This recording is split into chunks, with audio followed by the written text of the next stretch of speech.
Sehingga kalau suatu saat Allah bikin telur dari batu atau ayam keluar dari batu, bagi Allah itu nggak masalah. Tapi bagi kamu masalah. Bagaimana mungkin hewan keluar dari batu? Ini logikanya gimana? Loh, memangnya ketika telur dari ayam itu logika kamu gimana coba? Kamu ikut bikin nggak? Nah ini di sini pentingnya mukjizat. Akhirnya Allah bikin mukjizat, ada satu onta besar keluar dari batu, yaitu mukjizat Nabi Kamu memasalahkan, ini gimana onta kok keluar dari batu? Lalu kalau Allah tanya kamu, gimana telur keluar dari ayam? Loh ini biasa Gusti mungkin, memangnya kamu bisa? Berarti bagi orang yang tauhid, yang wali, keluarnya ayam dari telur sama onta dari batu itu nisbatnya sama. Sama-sama semuanya di luar kontribusi kita. Kenapa yang satu kamu katakan mungkin, yang satu kamu katakan tidak mungkin? Toh kamu sama-sama tidak terlibat.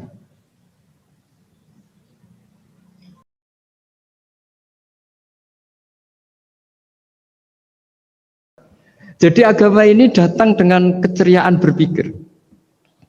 Sehingga Ibnu Hajar al-Asqalani mengatakan hadatin ja'a bil iltizat al-aqli. Agama ini datang dengan kenyamanan berpikir. Coba kalau Anda seorang profesor atau seorang doktor atau seorang ilmuwan, kemudian Anda diajak goblok dengan teori baru bahwa sesuatu yang ada itu diciptakan oleh yang tidak ada. Mau enggak kamu? Mau semuanya rasa tuh. Diajarin sesuatu yang ada diciptakan oleh yang tidak ada.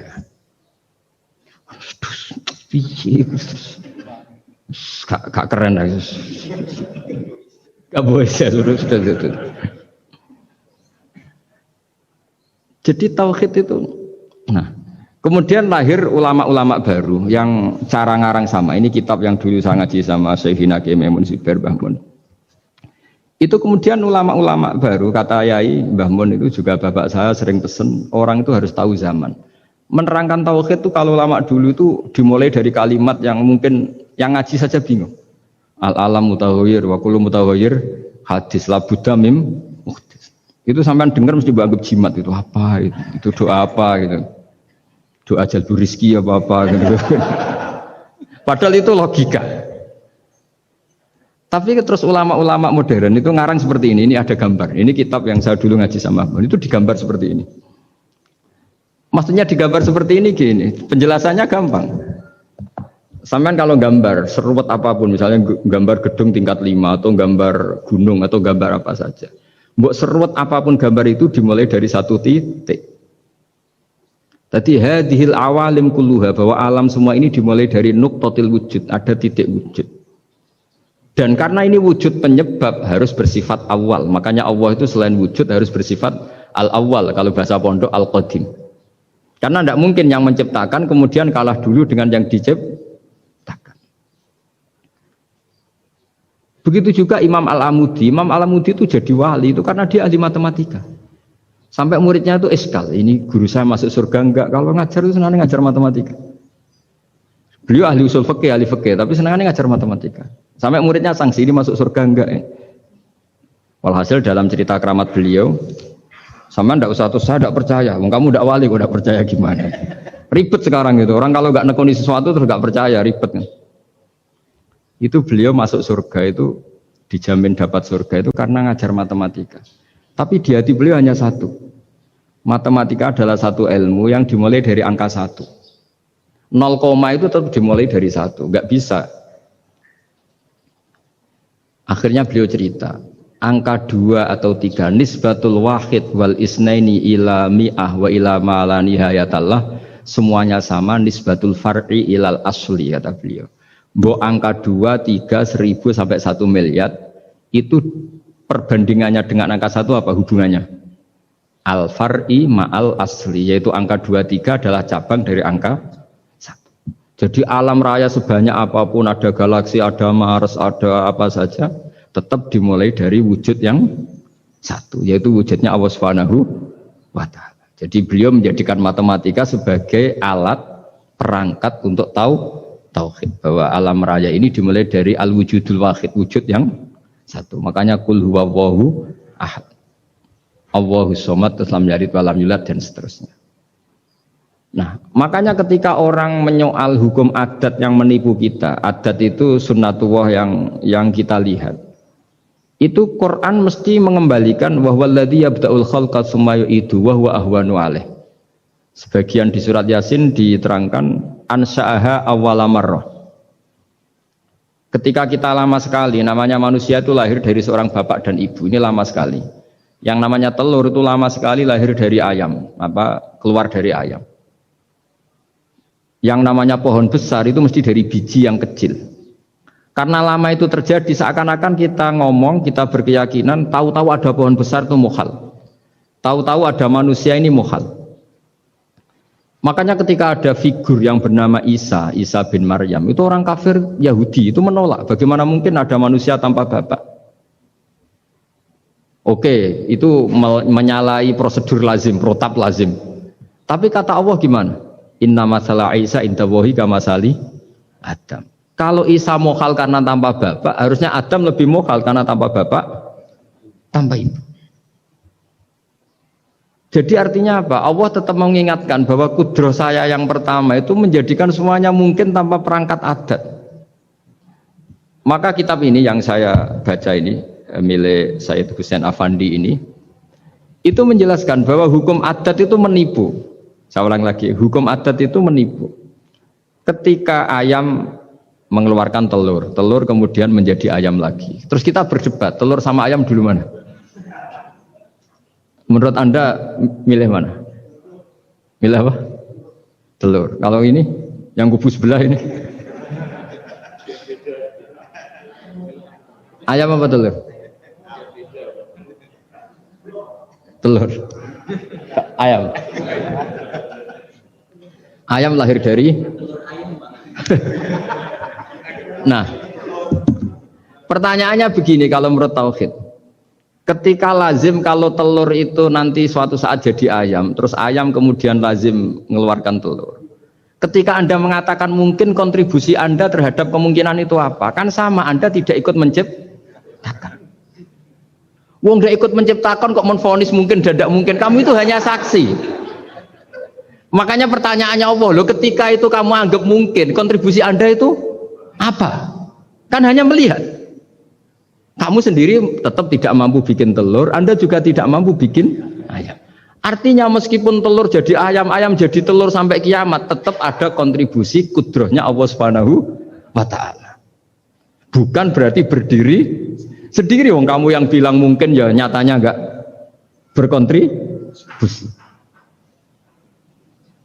Sehingga kalau suatu saat Allah bikin telur dari batu atau ayam keluar dari batu, bagi Allah itu enggak masalah. Tapi bagi kamu masalah. Bagaimana mungkin hewan keluar dari batu? Ini logikanya gimana? Loh memangnya ketika telur dari ayam itu logika kamu gimana coba? Kamu ikut bikin enggak?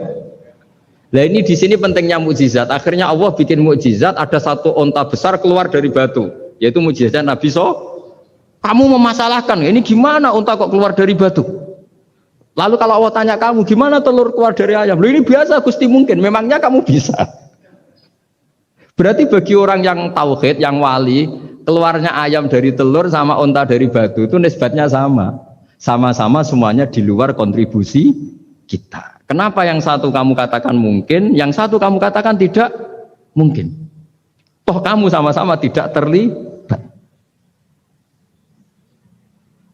Itu cara berpikir tauhid. Artinya apa?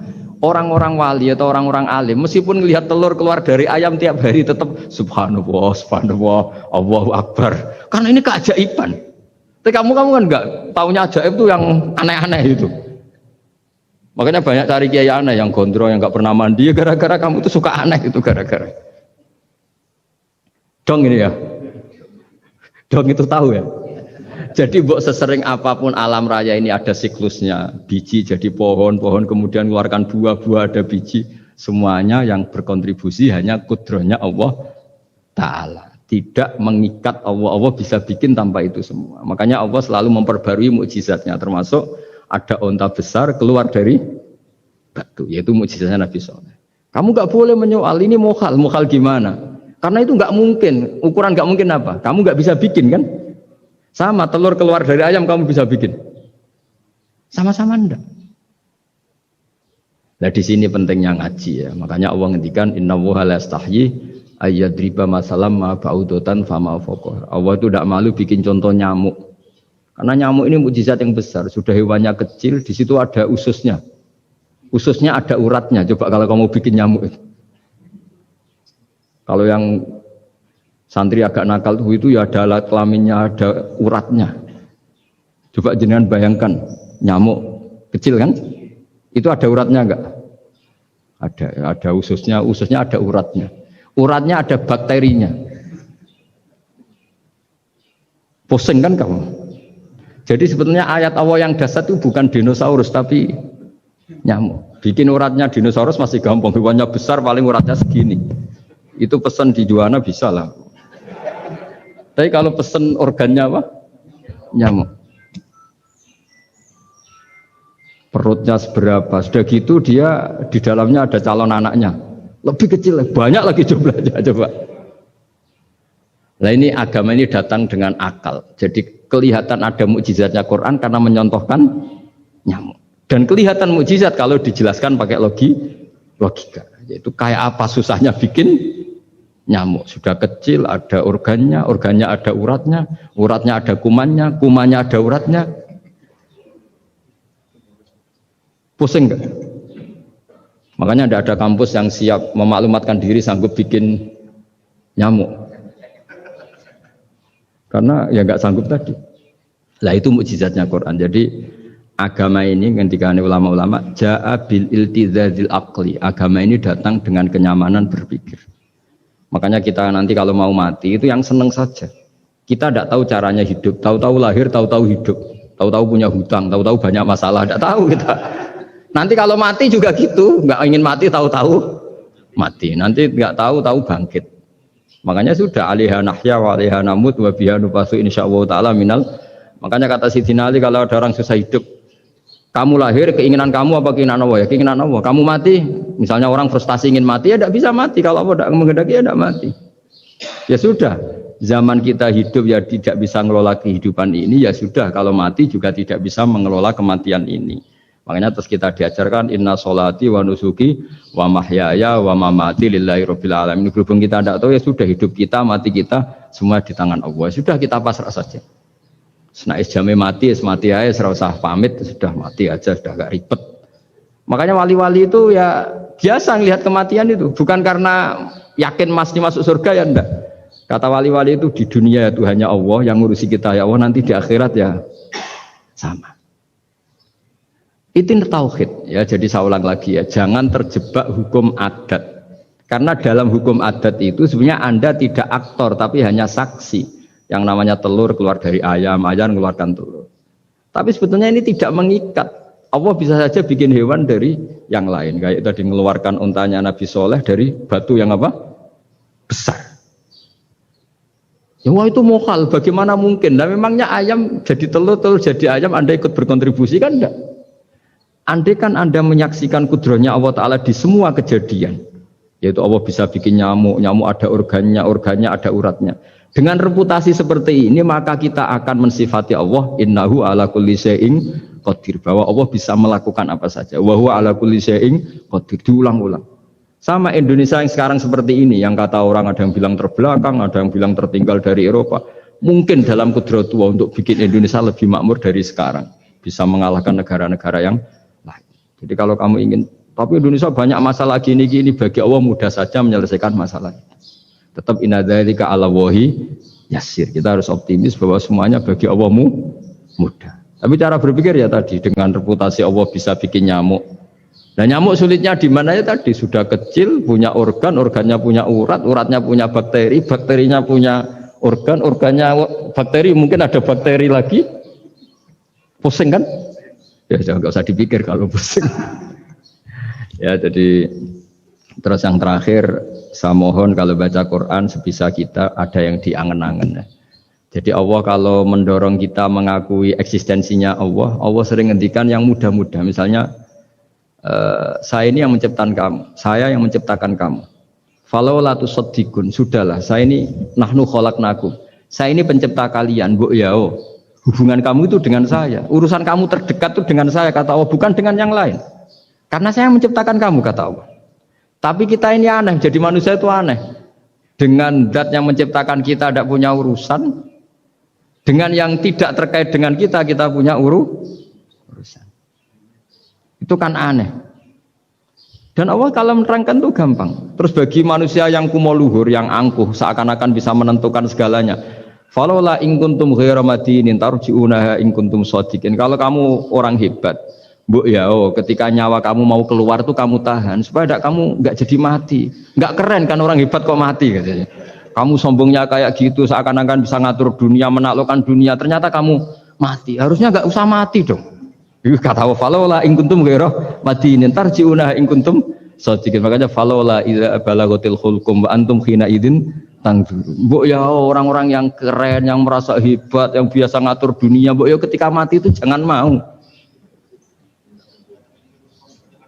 Ya ini sensitif wilayah. Ya saya kira demikian ya, semoga lewat ngaji ini kita kembali ke tauhid yang benar lewat penjelasan-penjelasan yang akli, yang rasional. Saya pastikan agama ini datang dengan al-iltizadul akli, kenyamanan berpikir. Kayak apa susahnya kita dengan jadi ateis? Karena harus punya rumus bahwa yang ada diciptakan oleh yang tidak ada. Itu kan jadi aneh. Makanya ukuran iman, salasun man kunna fihi wajada halawatal iman. Ciri utama iman itu nyaman, halawah itu manis. Karena ya itu tadi apa yang dibawa oleh Quran dan hadis sesuai akal kita. Maka masyhur di kalangan para ulama ada pepatah, laulam yakun maja'a bihi Muhammadun dinan lakana fi aqlin nasi hasanan. Kalau saja Muhammad tidak maklumatkan kalau ini agama, akal pun akan setuju bahwa yang dibawa itu hal yang luar biasa. Karena agama ini tidak lam yusodim al-aql, agama ini tidak akan menentang akal. Liqaumi ya'qilun liqaumi yatafakkar. Kalau ada orang bilang akal saya itu menolak faham agama, itu akalnya yang perlu dicek. Ada masalah itu pasti. Ya, saya kira demikian. Assalamualaikum warahmatullahi wabarakatuh.